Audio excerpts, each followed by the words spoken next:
في مدارس الأورمان الفندقية والكمبيوتر المستقبل قدامك أسهل وأضمن، لأن الشهادة على سنة واحدة لكن التعليم إياه على سنتين.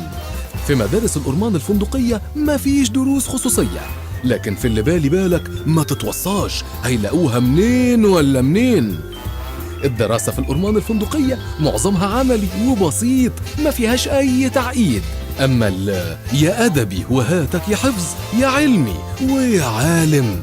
في الأورمان الفندقية والكمبيوتر هتدخل المعهد أو الجامعة ب60%، أما هناك فهتدخل الجامعة برضو بس محتاج كده بتاع 99%.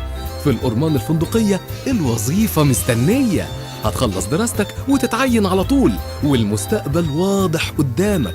أما عند جيرانهم فربنا يعينهم ويديلهم طول العمر، اللهم لا شماتة.